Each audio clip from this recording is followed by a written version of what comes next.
Hey, what's up, guys? Welcome to another episode of the Daily Crypto News with myself, Vibin. I got my brother with me, Mr. Scott Tripp, aka the Crypto Beast. And as you guys know, we like to team up and collaborate on some news from time to time, talk about the daily events that's going on in the crypto space. So today, like no other day, we're going to do it like we used to. Go to the Crypto Beast, let him introduce himself, and also give us the daily market sentiment. So without further ado, Crypto Beast, take over. Yeah, for sure. For daily sentiment, I guess I haven't been watching it very much.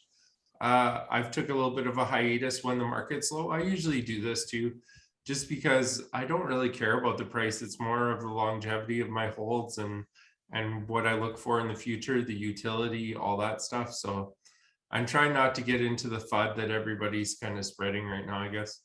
Yeah, and this is the true sentiment of neutral, right? Where now the neutral sentiment is so great that you don't go back and look at what you invested in, you believe in it, right?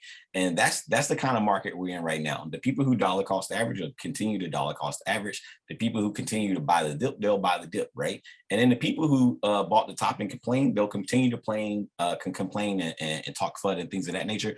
But this is the perfect time to be neutral. I think anybody who's in the market or hasn't got in the market, I think is a great opportunity. We get to see some lows, but if you're still hesitant, it's still a good time to sit back and watch. But without further ado, we'll jump right into the crypto news today. And my first article is actually going to be coming from Bloomberg.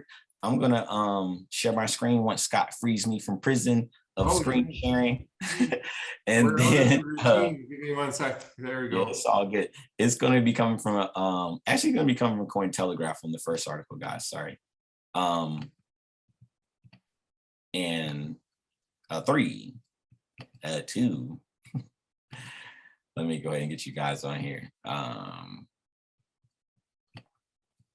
So it's going to be coming from Cointelegraph here. As you guys see, crypto mixer sanctioned by U.S. Treasury for rolling Axie Affinity hack. So the crypto mixer is said to have processed $20.5 million out of the $620 million taken by the North Korean Lazarus group hackers. So the U.S. the U.S. Treasury Department Office of Foreign Assets Control announced Friday that it was sanctioning crypto mixer blender.io for its role in the laundering proceeds from the hacking of Axie Affinity's Ronin Bridge. North Korean state-sponsored hackers Lazarus Group have been identified as the perpetrators of the attack. The Treasury, under the Secretary for Terrorism and Financial Intelligence, Brian Nelson, said in a statement today, for the first time ever, Treasury is sanctioning a virtual currency mixer. We're taking action against illicit financial activity by DPRK and will not allow state-sponsored thievery or thievery, I guess that's that word, and it's money laundering enabling to go unanswered. So pretty much they're going to go ahead and sanction the crypto mixer. And this isn't the first time we've seen this, Scott. We actually talked about this a little while ago with Tornado Cash and how they got sanctioned as well. And all of these mixer companies, they eventually have to give over their stuff to the SEC, because without doing that, they're going to open themselves up for a lot more liability. So I think they'll go ahead and turn this case over to them pretty fast, and everybody else will just continue to find another mixer to go into. But like, this is just how showing how fast that they're really the Department of Treasury is starting to crack down on some of these mixing protocols. And it's not that easy to get in and out, and a lot of them do require KYC. And even though people are purchasing KYCs, they're usually doing a contract, and a lot of things are starting to come to the light, Scott. So this is going to be something interesting to watch, and we're going to keep seeing that a lot of the things that's starting to pollute the space is going to start cleaning itself up as well. Yeah, no doubt. It is coming. And then my first article is about this one. Aliens and Dogecoin team up in a bid to win the Big Three Championship Trophy. The founder of the MyDoge self-custodial Dogecoin wallet, Bill Lee, has purchased all 25 Fire tier NFTs for the Alien basketball team. What's more, Lee paid using Dogecoin. Big Three is a 3-on-3 basketball league co-founded by rapper Ice Cube, whose real name is O'Shea Jackson, consisting of 12 teams. The team's roster consists of former NBA and international players. Lee purchased all 25 fire tier alien NFTs cost $625,000, making the deal the largest commercial transaction in the history of cryptocurrency. As well, co-founding the My Doge wallet, Lee also co-founded Craft Ventures, which specializes in funding software as a service. Commenting on the deal, Lee said he believes NFTs with utility are the next frontier. He adds that owning a basketball team is a dream made possible thanks to how NFTs are changing the game. Ice Cube is game. On announcing the revised share ownership structure of Big3, Jackson posted a video alongside Snoop Dogg, who stated he's buying a couple of teams. Keen to also buy a team, Lee replied, stating his and the Doge Army's interest in purchasing a team for the sum of 4.6 million Doge. Ice Cube implied Doge is as good as cash and he's down with the Doge Army. So this is great news for Doge. It's also great news for Ice Cube, I guess, and that team, but also I seen recently another post similar to this about Gary Vee potentially joining it as well. So you're getting some big names in NFTs and in cryptocurrency getting involved in this Big3 basketball tournament, which I think is really cool. Yeah, that's exciting because they do these 3-on-3 type of tournaments all the time, Scott, in the real world, I guess, and they do it and they bet and monetize off of it. So to see it come to the level of NFTs and then potentially having something on the chain where these players could actually be awarded for winning first place. And you traditionally, when a team wins first place, there's only one trophy, correct? So think about it. If you guys win a championship now, you win it on the blockchain. This is something that you could commemorate with your family any day of the week. You don't have to go back to one picture that you took with the trophy. You always have this part of the trophy on an NFT. I think this is special. I think that what they're doing with NFTs and tying it to sports, I think this is something that'll be really cool going forward, Scott, for sure. Yeah, definitely. All right, so my next article is actually going to be coming from Bloomberg, Scott. It's going to be, I'm not going to actually pull up the article. I'm just going to read it out to you guys. Apecoin owners consider locking up coins to keep NFT mania going. So holders of the Apecoin approved 2 measures that may help sustain the momentum around the cryptocurrency launched to support the Bored Ape NFTs. The Ape improvement proposals ratified in a vote that closed late Wednesday by the so-called decentralized community, giving the owners option to lock up their tokens for a period of time in exchange for more Apecoin in the future. While the logic of such an agreement may seem circular, handing out incentives to remain invested has become a fairly common strategy in crypto. And they go on to say here, as you should know, it's up to the DAO collectively to decide what makes the most sense. They should theoretically benefit all Apecoin holders, not just a limited few. And that was from the co-founder of Yuga Labs and Ameco Brands.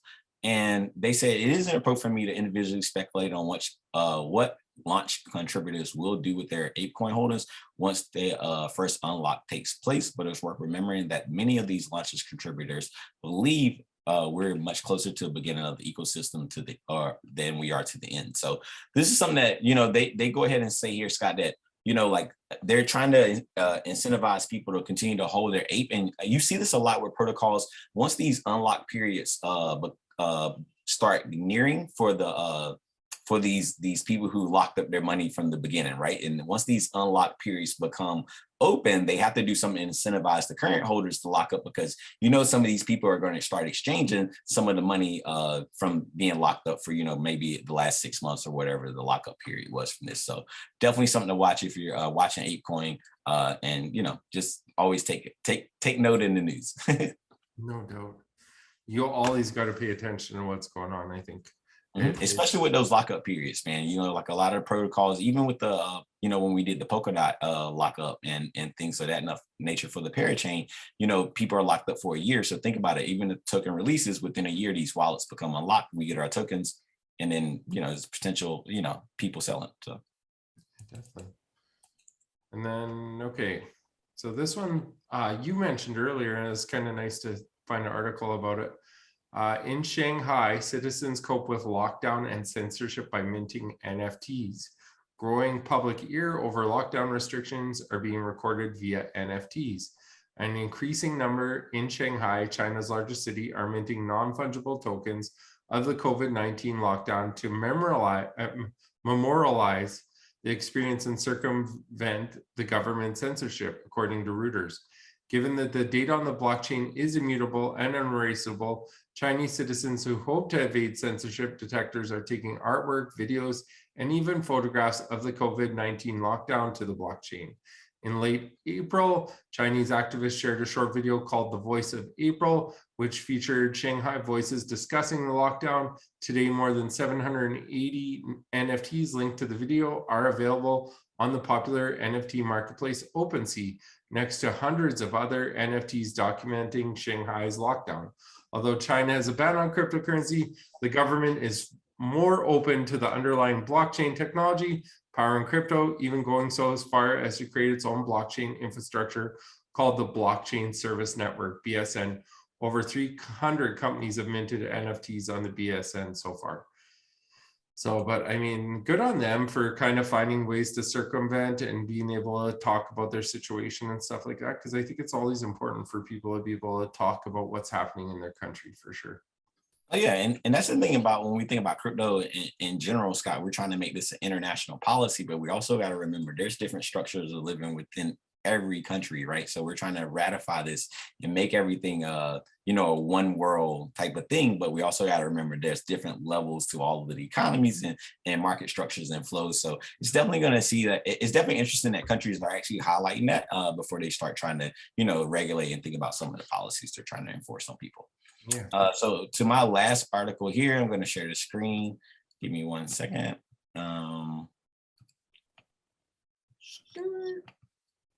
It's actually going to be coming from Cointelegraph. All right, we're here. And then it's coming from Cointelegraph, and the headline reads, will Polkadot price reverse course now that cross-chain messaging is live? So development within Polkadot ecosystem has been slowly unfolding over the past year and a half, and the work put in by the developers finally starting to bear fruit as parachain auctions finish in the first launch on the mainnet. The next phase of interoperability within the ecosystem is set to kick off now that the cross-chain functionality is about to go live. The next step will allow Polkadot-based parachains to communicate with each other and transfer assets between chains. So you see here on the post from Twitter, at the passive community vote, V0.919 has been enacted on Polkadot. The upgrade included a batch call upgrading Polkadot's runtime to enable parachain-to-parachain messaging over XCM and upgrading statement to include minting assets like NFTs and teleports. And we won't really go too much into this, Scott. I'm a big fan of Polkadot and everything that these guys are doing on that side over there. Pretty much what they're pretty much announcing right here is that the mainnet between Polkadot or Moonbeam, Moonriver, Kasama, and Polkadot is starting to go live. So they're being able to message, transfer not only assets, which they've been doing already across chain. That's how they started their interoperability. But now they're starting to be able to tie messages with it, which means they'll be able to send smart contracts, NFTs, and things of that nature. This is something that I'm pretty excited about. And I don't know, if it'll particularly reverse the course of what Polkadot's doing right now in the market, but long term, I think the interoperability is something that we got to look out for, and it's very important. Definitely, for sure. And then I'll share my last article, OpenSea's, and this is quickly because I'll just mention it after the end of this. OpenSea's official Discord compromised in a phishing attack that stole at least $18,000 worth of NFTs. Even the biggest NFT marketplace can't keep its channel safe from scammers. Around 4:30 a.m. ET on Friday, the official Discord channel for OpenSea, the world's largest NFT marketplace, joined the growing list of NFT communities that expose participants to phishing attacks. So a bot made a fake announcement about OpenSea partnering with YouTube, enticing users to click a YouTube Genesis Mint Pass link to snag one of 100 NFTs with insane utility before they're gone forever, as well as a few follow-up messages. Blockchain security tracking company PeckShield tagged the URL that attackers linked YouTube NFT .art as a phishing site, which is now unavailable. With the message and phishing sites are already gone, one person who said they lost the NFTs in the incident pointed to the address on the blockchain as belonging to the attacker. So we can see more information about what happened next. Well, the identity is being blocked on an OpenSea site, viewing an etherscan.io, or a competing NFT marketplace. Rarible shows 13 NFTs were transferred from 5 sources around the time of the attack.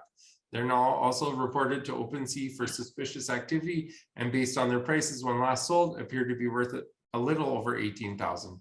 But here's the thing, don't click links, you guys, on Discord, unless you've been seeing it up in the Discord for a long time. It would be my suggestion, like 3 or 4 days or 5 days even.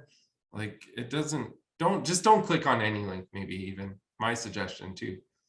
Like, you're putting yourself in danger if you're trying to do something. People call me crazy because I don't take free airdrops from links and participating in projects that I may be involved in. But my number one rule, Scott, is I don't click links, and I don't want anything that's free from a link. If I have to click on the link to put my wallet in, and I don't want it. If there's an official airdrop like a Apecoin or something like that, then I'm open to it. But other than that, I'm not open for the claims and things of that nature. I think it's very risky business. And these are things, this is your assets that you work for, guys. So make sure you protect them. And it's a shame to see that this is happening across multiple platforms where we don't have a decentralized app that can really secure itself. We're actually trying to focus on working on these other apps that are starting, like OpenSea, Discord being hacked, and we've seen Bored Apes Instagram being hacked recently as well. These are just things that just can't happen in the space. And I think, we just got to figure out a way to clean it up. So definitely sorry for all the people who may lost something in these hacks. But like Scott said, you guys definitely got to be careful and don't click any links. Yeah. So to go over to the last part of the day, we're going to go over to, I guess we're going to jump over to TradingView, man. I haven't actually been here for a while, so I'm going to actually share the screen. And this is actually funny because I actually haven't looked at the market for a while, and you're actually going to see my bar graph on, the crypto market as a whole. And I have a certain look that I found a bar graph that kind of match, but we're just going to look at where it is right now. The total crypto market is sitting at 1.64. And I think, we're starting to see some of these things kind of bottom out when we kind of look at it on the macro. And we zoom down a little bit here. We see that, the motion's kind of the same. We're going to see a little bit of bottom action. Where the bottom is going to land, we don't know. I think we could break out over here, or we continue to bring this trend down, but it's just something to watch. And then we flip over to Bitcoin dominance. We start to see the Bitcoin dominance going down to 41. I actually haven't paid attention to this, so this is a little bit surprising me with the market trend kind of falling down. I wasn't expecting Bitcoin dominance to be down that low. And then we're going to flip over to the Ethereum dominance, and we see that it's at 19.74. But we're starting to see, like, if we look at these last counter patterns here on the daily, you're starting to see these engulfing counters. This is bearish divergence. So we're going to see this Ethereum dominance definitely drop back and come back and down here and retest this area. So again, guys, I think it's a perfect time if you're in the market to either dollar cost average or continue just watching from the sideline. And we don't know what the future is going to hold. I think anybody that tells you that they do, I think that they may be mistaken, because we know the markets do what they want to do. Correct, Scott? So as always, man, we appreciate you guys tuning in with us today. I don't have any announcements today. I know there's a lot of things in our Telegram, guys. If you want to jump over to BigONE website and follow the Telegram, we pinned all of the announcements in there, also on the website. But that's all I have for today. Scott, you got anything for the people before we jump out of here? No, I'm good for right now, but just look forward to more videos from us. We'll try and do a little bit more again, and always evolving as ever. So I hope you guys have a wonderful weekend. Like, comment, subscribe down below. Let us know. Comment. Interact with us. Let us know how we're doing. Have an amazing weekend. We'll do another episode next week, so tune in. And until then, guys, peace out. Peace.